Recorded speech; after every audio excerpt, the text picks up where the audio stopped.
Hello friends, competition community में आपका बहुत बहुत स्वागत है। हम मध्य प्रदेश का भूगोल पढ़ रहे थे और इससे संबंधित ही वस्तुनिष्ठ प्रश्नों को हल कर रहे थे।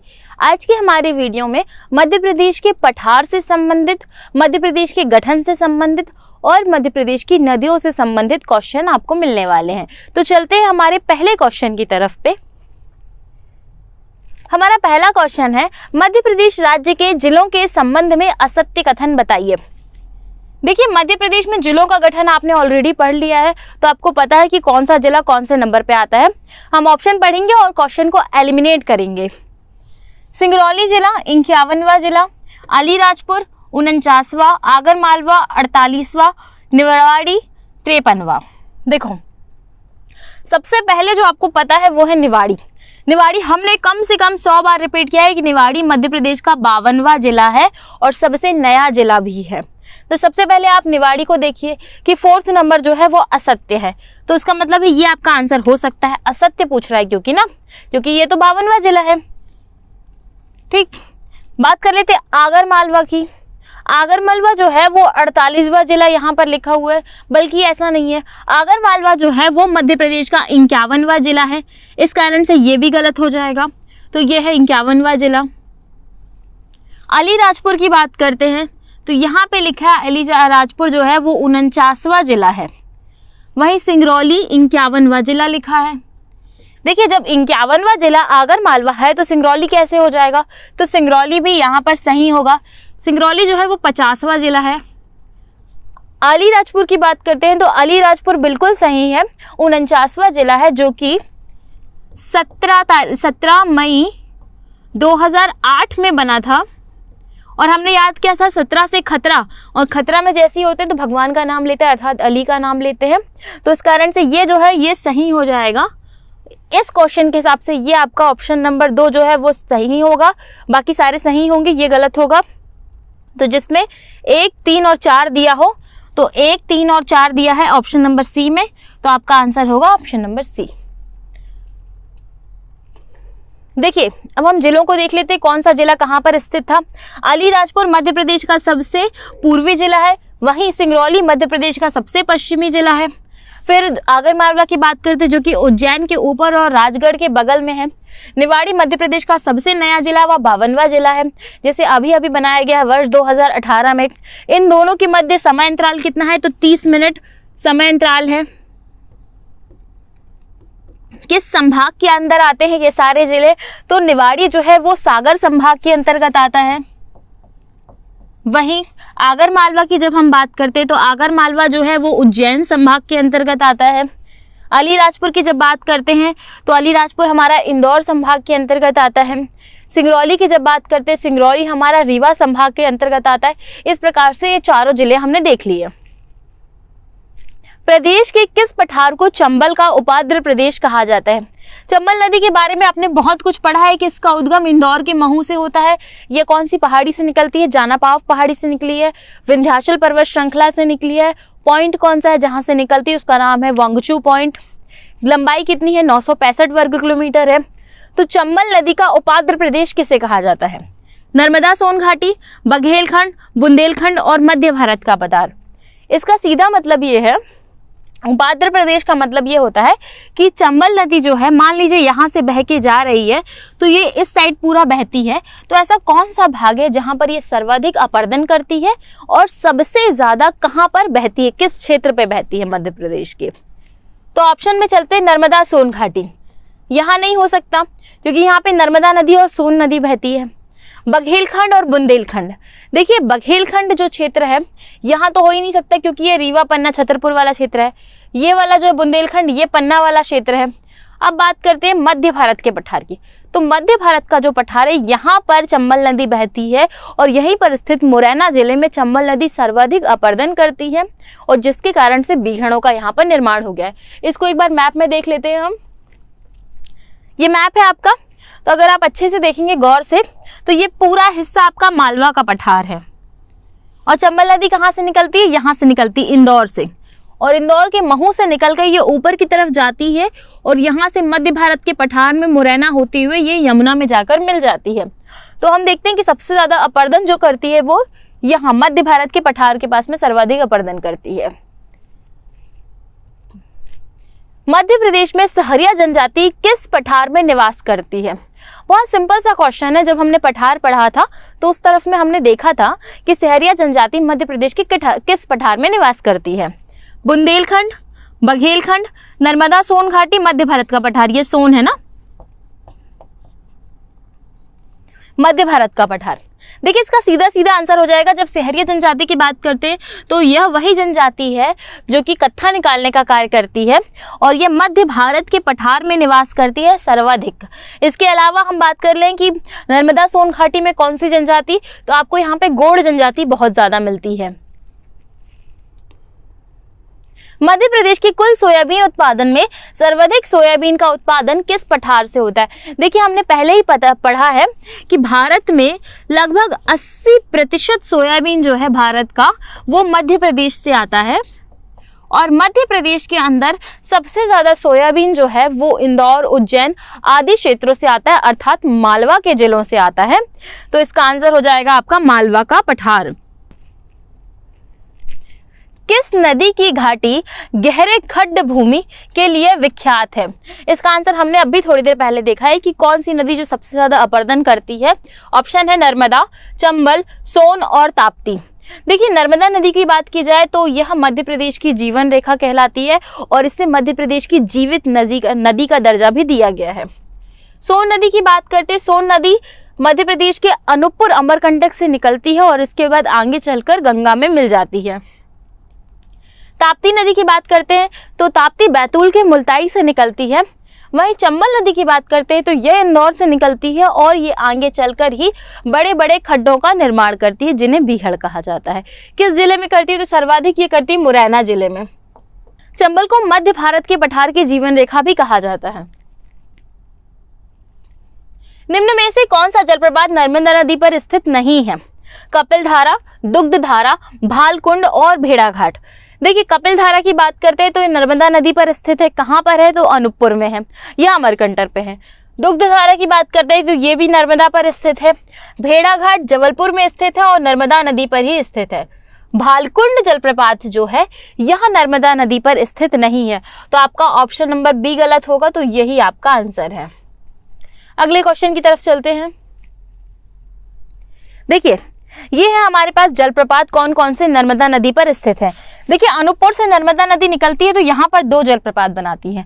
एक है कपिल धारा जलप्रपात और दूसरा है दुर्वासा जलप्रपात और जिसे ही दुग्ध धारा जलप्रपात भी कहा जाता है। इसके बाद आगे चलती है और धुआंधार जलप्रपात बनाती है जबलपुर में और आगे आती है और खंडवा में बनाती है मंधाता जलप्रपात और खरगोन में बनाती है सहस्त्रधारा जलप्रपात। इस प्रकार से नर्मदा नदी कुल मिला के 6 जलप्रपातों का निर्माण करती है। एक हो गया कपिल धारा, दूसरा हो गया दुग्ध धारा या फिर दुर्वासा जलप्रपात, फिर हो जाएगा हमारा भेड़ाघाट, फिर हो जाएगा हमारा मंधाता और सहस्त्रधारा जलप्रपात। निम्नलिखित में से कौन सी नदी चंबल में नहीं मिलती है? क्षिप्रा, पार्वती, काली सिंध और बेतवा नदियां। अब आपको इसके लिए चंबल नदी का अपवाह तंत्र पता होना चाहिए कि चंबल नदी कैसे कैसे बहती है और इसमें कौन कौन सी नदियां आकर मिलती हैं। देखिए मैप में चलते हैं, ये है चंबल नदी। तो यहाँ से आप देख रहे हैं ये चंबल नदी इंदौर से उद्गमित हो रही है और ये ऊपर की तरफ बहते हुए राजस्थान में बहते हुए मध्य प्रदेश के मुरैना के पास अपर्दन करके आगे चल के यमुना नदी से मिल जाती है। तो इसमें मुख्यतः जो नदियां मिलती हैं वो है क्षिप्रा नदी, फिर है काली सिंध नदी और फिर है पार्वती नदी और ऊपर से एक छोटी नदी जिसका नाम है बनास नदी वो आके मिल जाती है। तो क्षिप्रा, पार्वती, काली सिंध नदी और बनास नदी। तो बेतवा नदी जो है वह मध्य प्रदेश में चंबल नदी में नहीं मिलती है। तो बेतवा नदी नहीं मिलती तो ऑप्शन नंबर आपका सी जो है वो सही हो जाएगा। वैसे यहाँ पे डी होना चाहिए था और सेट सी होना चाहिए था। ठीक है। तवा किस नदी की सहायक नदी है? तवा किस नदी की सहायक नदी है? ताप्ती, पार्वती, नर्मदा और महानदी। देखिए तवा नदी जो है वो नर्मदा नदी की सबसे बड़ी सहायक नदी है। नर्मदा की टोटल 41 सहायक नदियां हैं। एक तरफ से 21 सहायक नदियां मिलती हैं, दूसरी तरफ से 22 सहायक नदियां मिलती हैं। मध्य प्रदेश में नर्मदा में दूधी, शेरी, हथनी ऐसी बहुत सारी नदियां आकर मिलती हैं जो कि छोटी बड़ी अलग अलग आकारों की हैं। भेड़ाघाट पर कौन सा जलप्रपात स्थित है? अभी हमने इस क्वेश्चन के बारे में बात की थी। धुआंधार, कपिलधारा, दुग्धधारा, चचाई जलप्रपात। नर्मदा नदी पर स्थित है यह जलप्रपात। संगमरमर की चट्टानें पाई जाती हैं यहाँ पर, यह जबलपुर में स्थित है। इसका आंसर होगा धुआंधार जलप्रपात, ऑप्शन नंबर ए। बेतवा नदी के किनारे स्थित शहर है ओरछा, मंडीदीप, उज्जैन और मुरैना। देखिए उज्जैन की सीधी बात कर ले तो उज्जैन जो है वो शिप्रा नदी के किनारे स्थित है, जहां पे महाकालेश्वर का मंदिर भी है।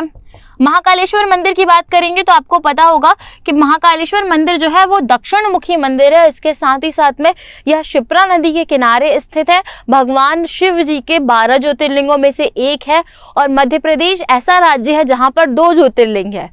एक महाकालेश्वर ज्योतिर्लिंग हो गया, दूसरा ओमकारेश्वर ज्योतिर्लिंग। मंडीदीप की बात करते हैं तो मंडीदीप जो है वो औद्योगिक केंद्र है। किस जिले का? रायसेन जिले का। और इस औद्योगिक केंद्र में ऑप्टिकल फाइबर कारखाना स्थित है, जिसके लिए यह बहुत ज्यादा फेमस है। मुरैना की बात करते हैं तो मुरैना जो है वो चंबल संभाग का जिला है और यहाँ पर सर्वाधिक अपरदन हुआ है चंबल नदी के द्वारा। इसके साथ ही में मुरैना में लिंगानुपात बहुत ज्यादा कम है और मध्य प्रदेश का सबसे उत्तरी जिला भी है।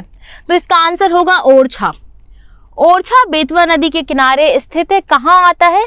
तो ये आता है सागर संभाग के अंतर्गत, एक तहसील है निवाड़ी जिले की।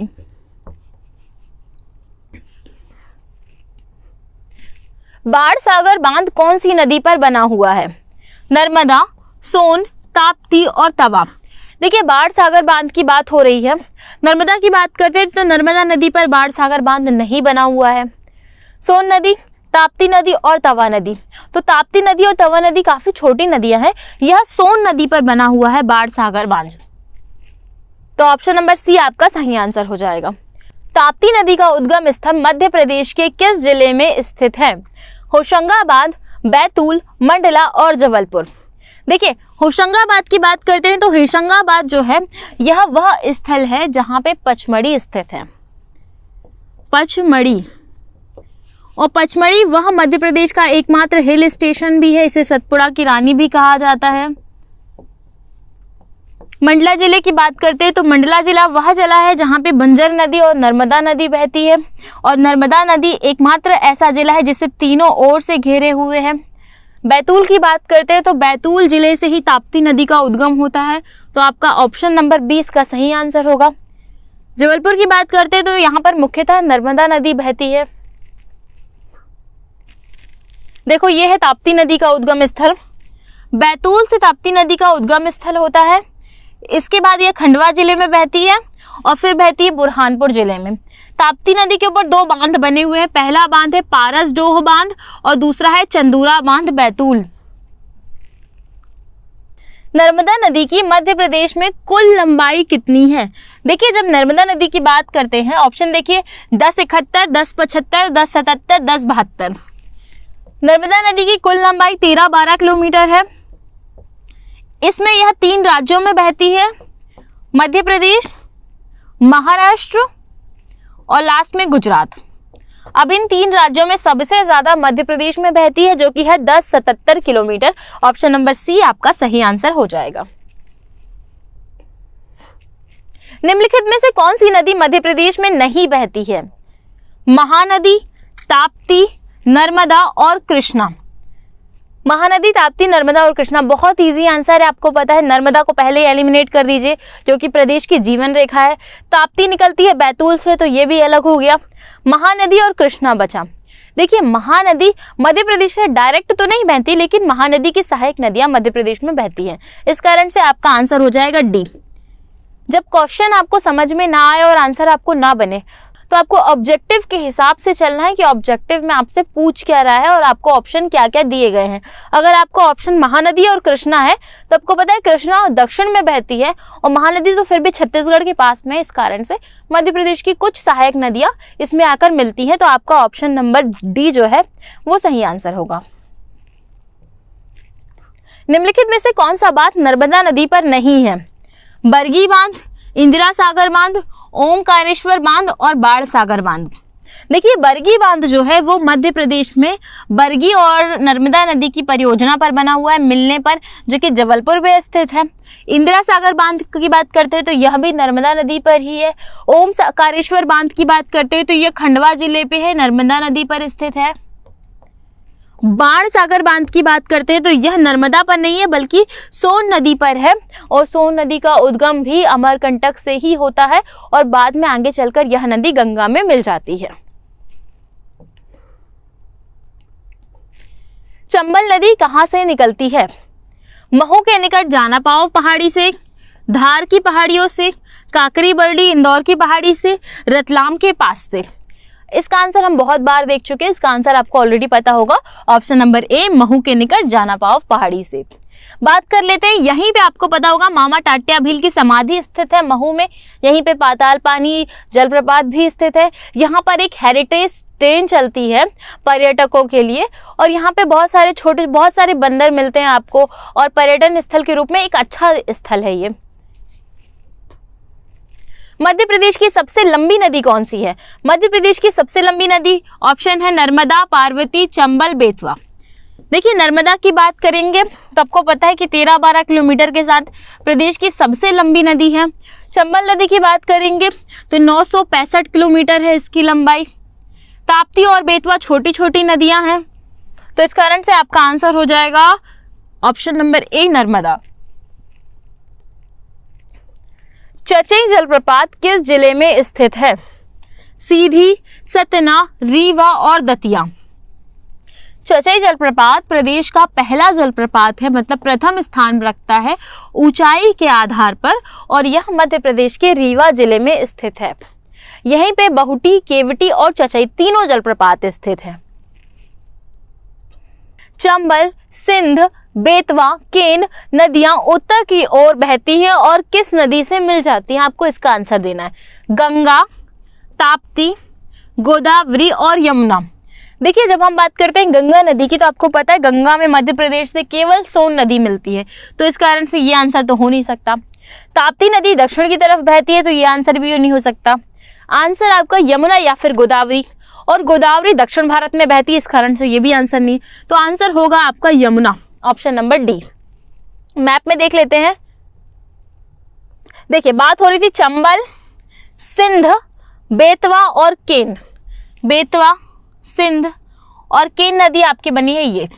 अगर आप गौर से देखेंगे तो ये चारों की चारों नदियां यमुना नदी में जाकर मिलती। देखिए चंबल यहाँ से यमुना में जाकर मिल रही है, फिर आपको दिखाई देगा सिंध जमुना में जाकर मिल रही है, बेतवा जमुना में मिल रही है और केन नदी भी जमुना में ही मिल रही है। तो ये चारों नदियां जमुना में मिल जाती है, तो इस कारण से यमुना नदी आपका आंसर होगा, आंसर नंबर डी।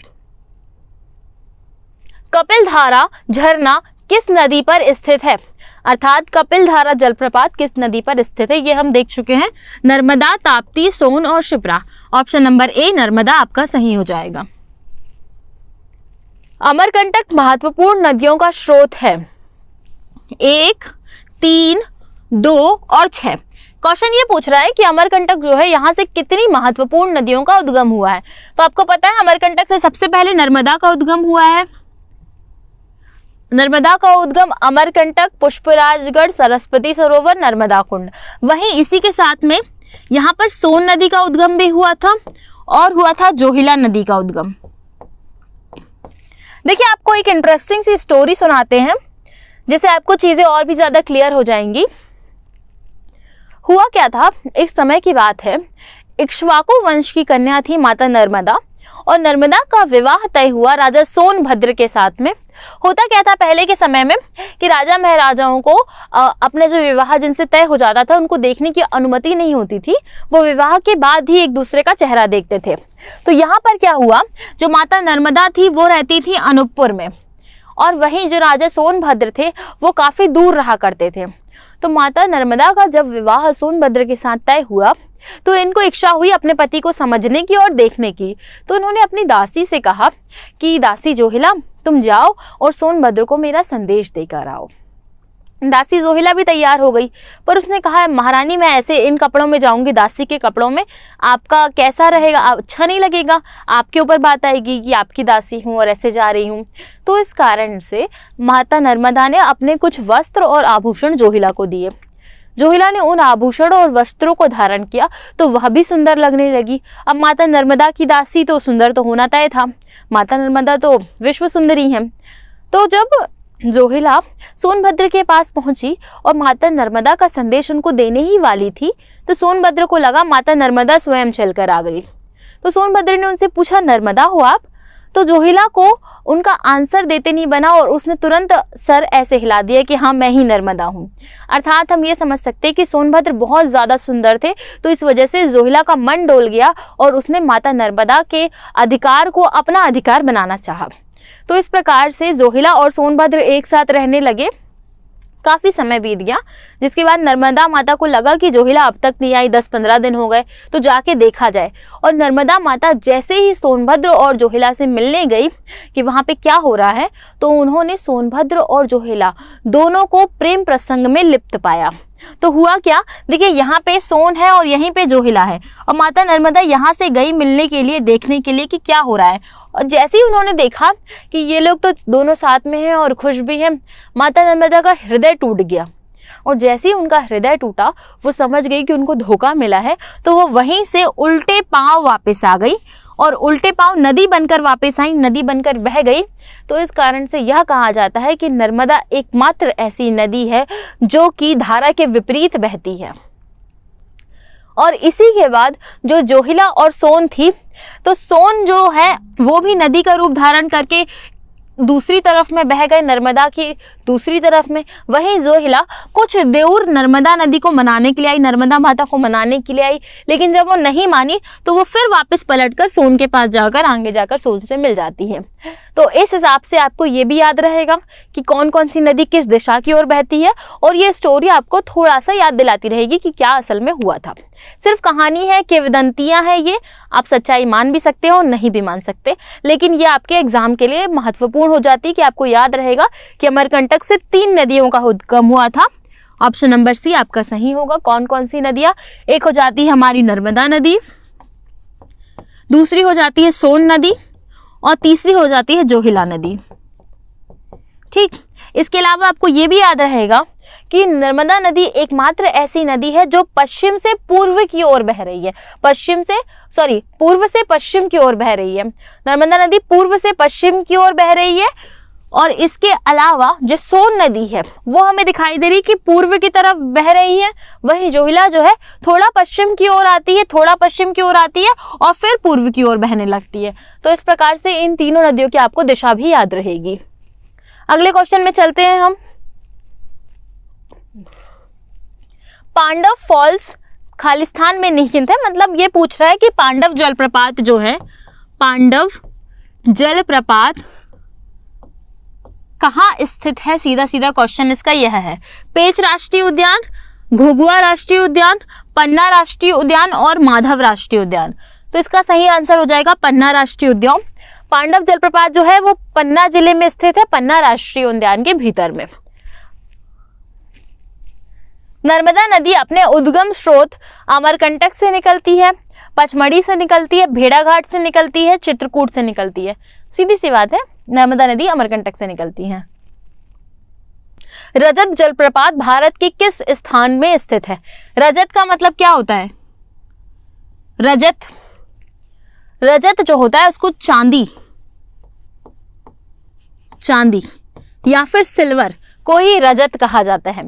रजत जलप्रपात मध्य प्रदेश के किस स्थान पर है? तो यह होशंगाबाद जिले के अंतर्गत है, आपको याद होना चाहिए, होशंगाबाद जिले के अंतर्गत है। कहाँ स्थित है? सागर, जबलपुर, पचमढ़ी और रीवा। देखिए होशंगाबाद जिले के अंतर जो रजत जलप्रपात है ये पचमढ़ी पे स्थित है।